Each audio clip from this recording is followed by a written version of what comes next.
Welcome to this week's episode of Blended, Blessed, and Always a Mess, where right out of the gate, I'm going to drop something on Angie. She's going to be like, "What are you talking about?"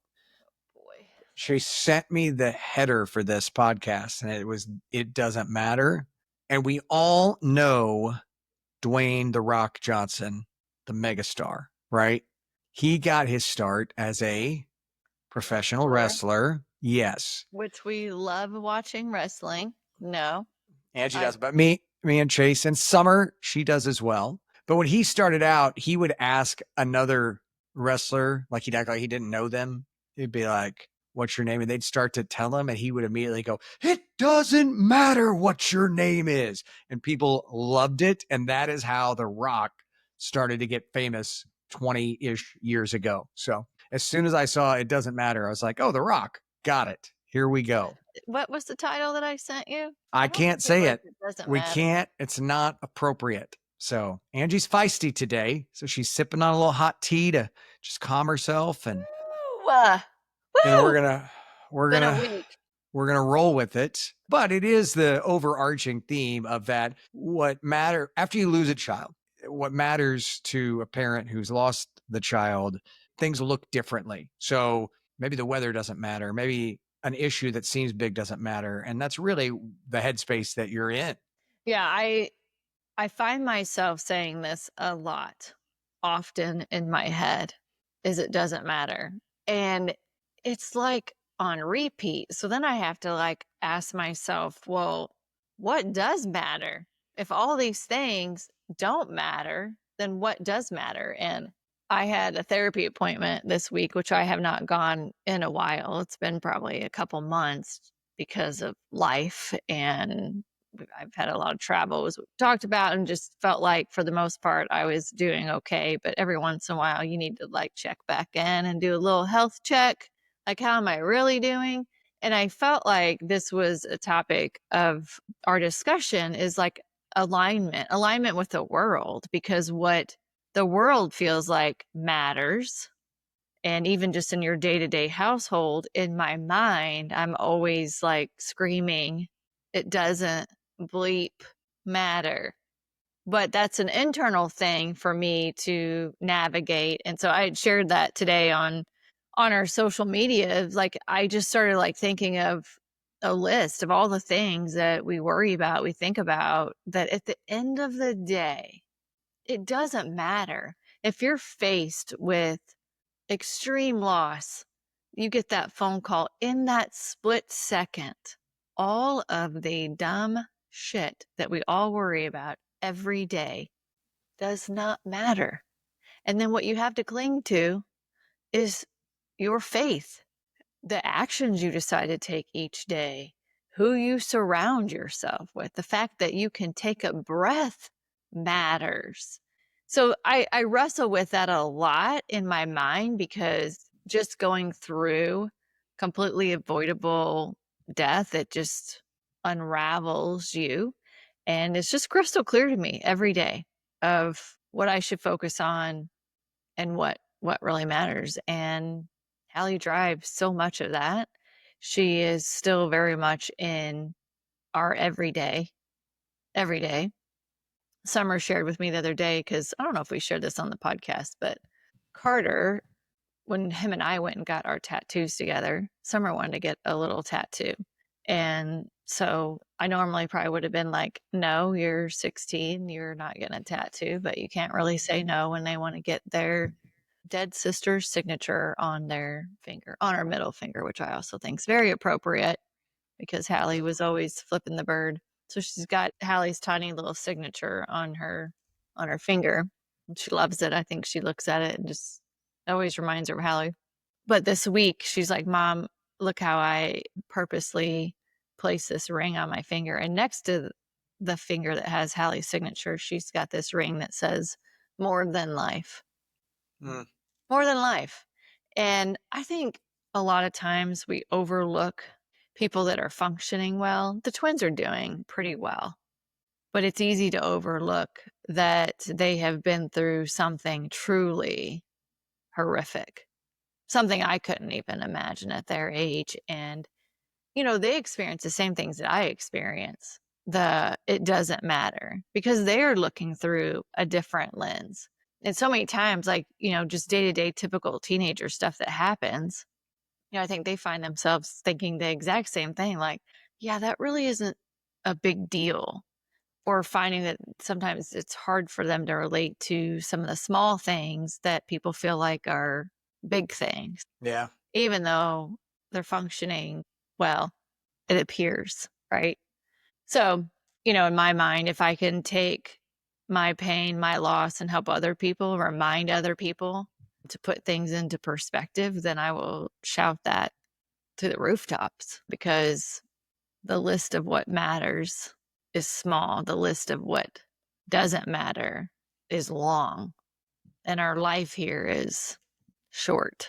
Thank God, honestly. Pastor Dave, who we've had on the podcast before, I've referenced this before, but I mean, it was probably 7, 8, 9 years ago before you and I had met when he did a sermon just talking about when we go to make our choices, this life is short. It may be 20 years like Hal. It may be 50. My dad had 52 years. It may be 100 years. But in the comparison of eternity, that's incredibly small.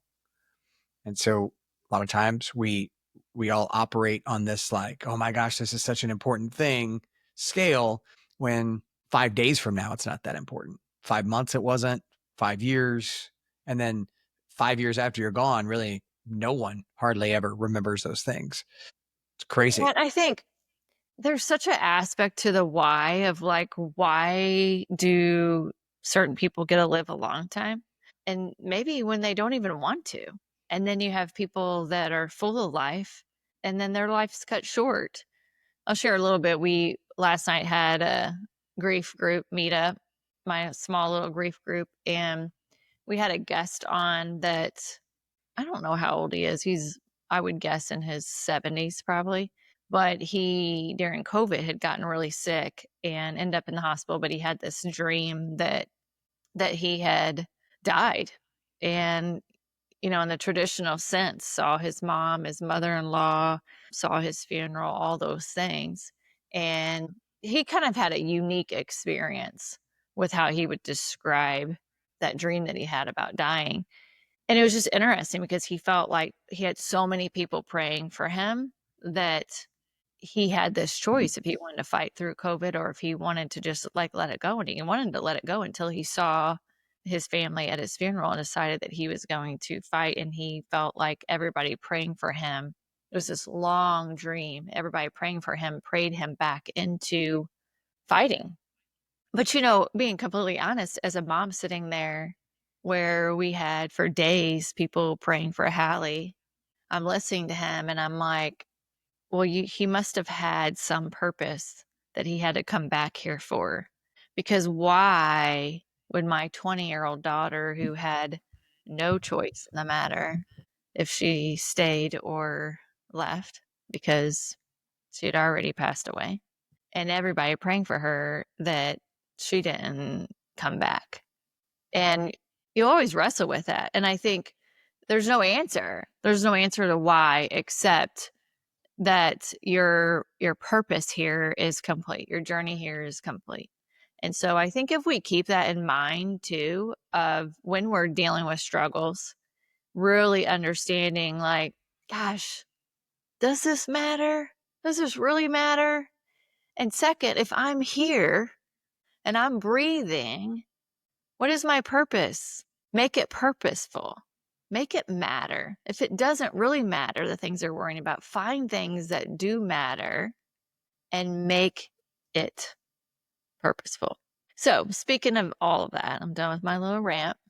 Speaking of that, we wanted to share things that matter to us, which is signs from Hallie that we get all the time. Like I have started to try to write them down more because I would say every other day at minimum, I get someone that texts me about Hallie, either a sign or something that they saw that reminded them of Hallie. And what a freaking beautiful thing that we're closer to 3 years than we are 2 years of losing Hallie. And she is still out there reminding people. and they're thinking of her. It's like the best thing. Yeah, one of the things that we're not even talking about today, but you posted on our socials in the last probably 10 days or so, was you and I were out back and there was this gorgeous cloud. It was looks immediately we looked at it like, well, that's a feather. And it was like a bright orange, looked like it was like a feather on fire almost. It was gorgeous. But I mean, little things like that like make us feel like she is near. And And that that wasn't night it just did. us. So I posted on social media and I'm like, what does this remind you of? And I mean, it was like feather, feather, feather, feather, feather. I mean, everybody, it was Yeah. a feather in the sky, big feather in the sky.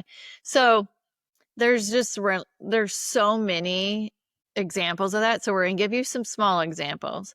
Then we're going to wrap the podcast with a big example that is also, I think, will make you smile.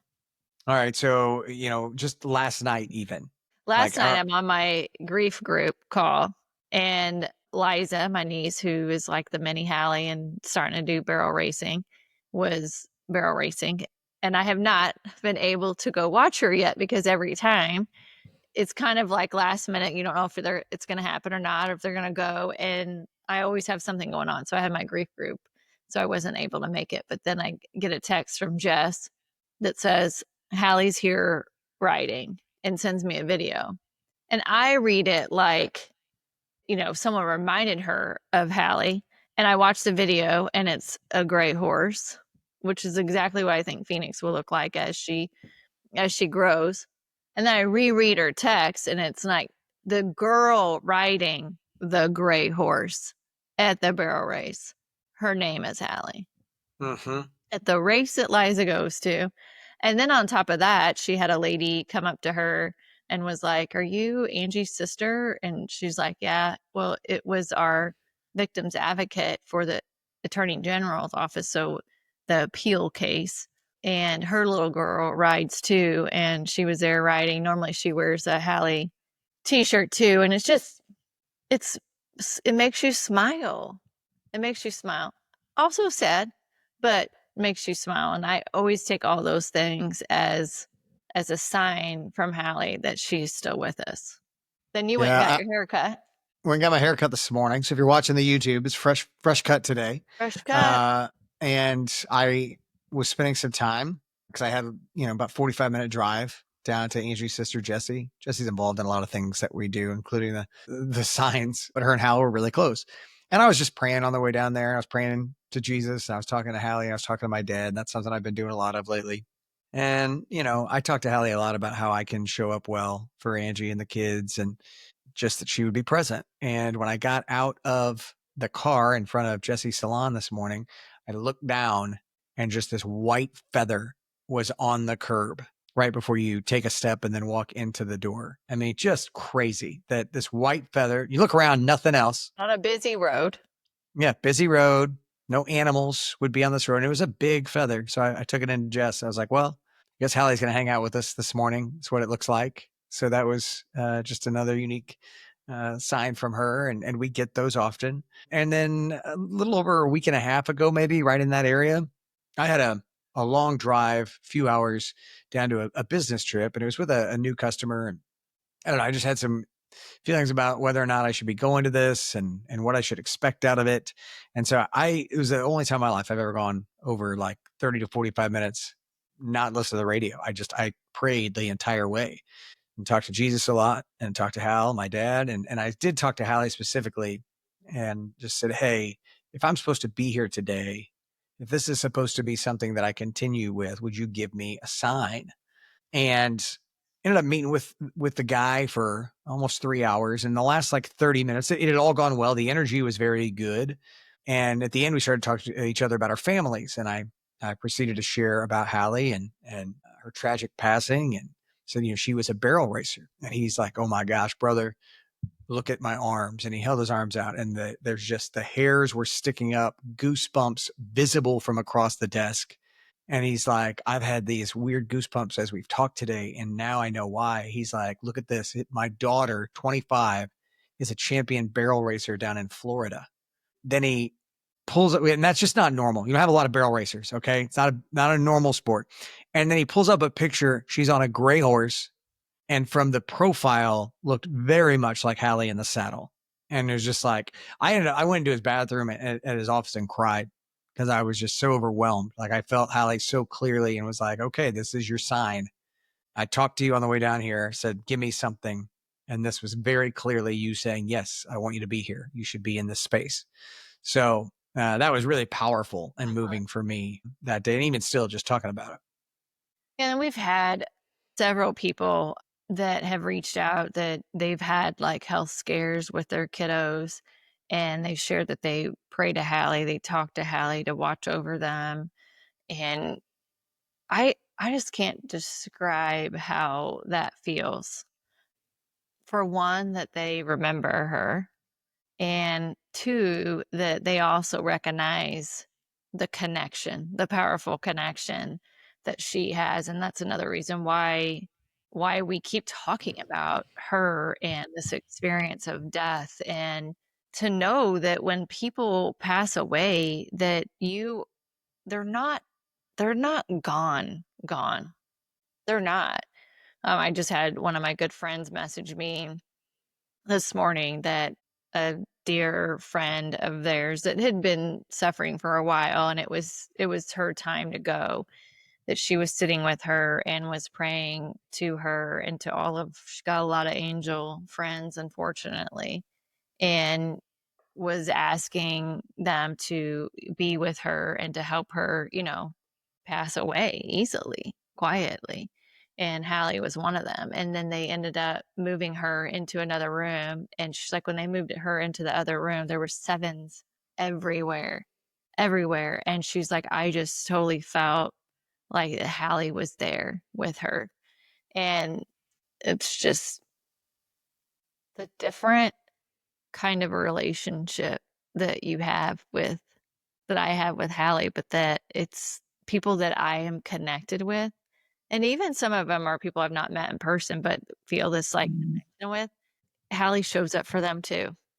It's just one of those things where we have no idea what the other side looks like. But the more and more we get signs from Hallie, and the more I start to talk to her, the more I've re-engaged with my dad after all this time by just visiting with him. I really do think that, like, I mean, she may be in this room with me right now, and it's like there's a parable that somebody tells, and it's about how when kids are in the womb, they think, well, that's all there is. Why would I want to get outside of the womb? Because that there would be moms taking care of me in here.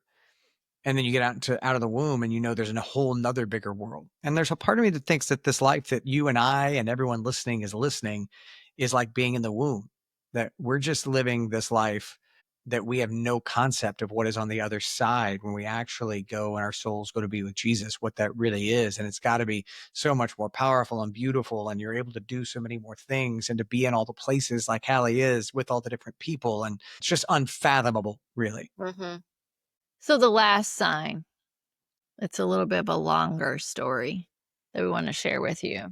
So about a month ago, probably, we were sitting on a plane getting ready to fly down to Hallie's house. And it was the trip with Summer and a couple of her friends. And Aric and I are sitting in one row, girls are sitting somewhere else. And my brother calls me, my brother Craig, and he's like, hey, what are you doing? Which he doesn't call me at 10. Mm-hmm. I'm like, well, I'm actually sitting on a plane, get ready to take off, go down to Hallie's house. He's like, hey, is Aric is Aric with you? I'm like, yeah, what's up? Well, I got an idea. I think I'm gonna need his help. And he proceeds to tell me that his daughter, who is probably 2 years older than Hallie, and they were close. Well, she got married about a year ago, and that was the first wedding that Hallie would have been in. And so she was an honorary bridesmaid. It was hard. It was hard for Kaylee, my niece, and just everybody. And they carried up a big picture of her like she was in the wedding, and it was painful, beautiful moment. And anyway, so she's expecting now. And he had shared that she had asked him to be in charge of the gender reveal. I'm like, oh God. Well, he doesn't Last keep year? secrets well, right? Right? It's not Yeah. his forte is keeping He's secrets. Okay. he's not a good secret keeper. And anyway, so then he's still sharing this and I'm listening. And he's like, so I have an idea, because she was in the bathroom getting ready one day and the lights flickered. And in our family, like, everyone feels like Hallie's close. And so she was like, oh, hey, Hal. And she said, why don't you flick the lights twice if I'm having a girl and 3 times if I'm having a boy? And she flicked the lights twice. And Kaylee was like, I am going to lose my shit if I am having a girl. That's just so crazy. So crazy. So he proceeds to tell me that she is having a girl. So he was driving in his car and had this idea that he wanted to use AI to do the gender reveal. And then I'm like, what the hell? Do you not even know what I do? Why are you asking about what Aric can help with? Like, I I'm in also could have helped. technology. I also could have helped. Okay. I'm But in yeah, technology. I could do this quickly. So anyway, I'm like, I'm on it. I will figure it out. So it didn't take me long. Didn't take me long to figure out a tool, and I uploaded several videos of Hallie's voice, played around with it for a little bit, and created this short clip. And then last week or the week before, they ended up sharing it during the gender reveal. So I'm going to play it. I'm going to play her voice. So you guys, hopefully this works out. because Kaylee didn't know this was going to happen. No, So she had kind of no cool. idea. She wanted her dad to surprise her, and he come up with however they were going to do the gender reveal. All right. Hi, Kaylee and Lauren. It's me, Hallie. When Craig thought of me to announce the baby reveal, I was honored. Thank God my mom knows technology to make it happen. But here's the deal. Kaylee has already been talking with me, and I already shared with her what she was having. So I think Kaylee should be the one that actually announces it. Miss you guys. Oh, and in case you forgot, I'm better than everyone. Love, love, love. So cool. Technology. Sounds That's that like thing her. about technology that is neat. When you played that for me at Hallie's house, I was like, oh my God. Like Yeah. that's her. And I think the thing that really struck me was like we watched the videos and we've seen the videos, and you said a while back it's hard because there's no new memories. I was like, oh my gosh, it's a new thing I've not heard Hallie say before. Yeah. And yet it was done with technology, and it was, I don't know, it was really powerful. So Yeah, so they played that. My brother said I had asked 2 people to help with the gender reveal, and he played it. And so then Kaylee said, I'm having a girl. So Hallie was right, and Hallie was involved in the gender reveal for her cousin. So pretty impressive sign. pretty impressive sign there with the lights flickering. Yeah, all of that today to just say like it's important to keep in perspective what really matters, because so much of it in life that we're dealing with really doesn't. And so we are constantly wrestling with it, Angie, more than anyone I know, as to, how to balance what matters with what does, and keep going. Yeah, that doesn't mean that I have it all the time. There's times I still have to remind myself, even though it's crystal clear, I can still get hung up on things that at the end of the day doesn't matter. Well, what's something that you're grateful for today? And we will wrap this episode and let you get back to the I, many, many jobs that you have as a business owner and a writer and all the things. I like my shirt. This is a I Simmons shirt. I love it. I am grateful right now for this hot tea in the bath that I'm about ready to take. And that we also need to get back to a Wednesday night schedule, not a Friday night schedule on recording Yeah. the podcast, because by the end of the week, I am toast and I just want to Yeah. rot in bed, like the kids say.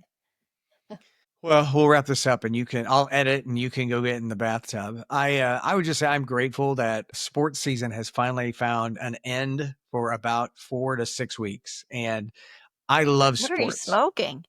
What do you mean? Summer's got soccer August 15th. Okay. So about 4 weeks, 3 to 4 weeks, then not 4 to 6, but 3 to 4. Yeah, When I say that, we have a 3 to 4 weekend there you window. go. That's it, which is a lot for us, where I don't have to travel to Kansas City, St. Louis, Branson, wherever that may be. And so just maybe can try to decompress and actually enjoy being outside tomorrow, get some sun, because I'm outside at the ball field, but you know what kind of tan lines those are. Not good. Not good. Yeah. So grateful that we get a small reprieve. And I would say excited about next week. We get to take a family trip. I don't call it a vacation. That's a whole nother thing. Vacation is when Angie or myself, when we're either by ourselves or together, and we can just think and process and read and relax. A family trip is normally when you go with your children. You listening right now, you're like, I know what you're talking about.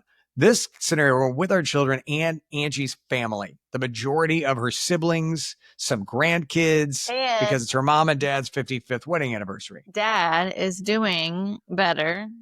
And so he still has back issues, but it was touch and go with her for a little bit of whether or not he was going to be able to attend. And so it took a lot of talking and encouragement. But Indeed. I think they're going. He's going. He's going. There's not an option. Yeah. He's in. That's done. So he'll be there as well. So I'm cautiously excited.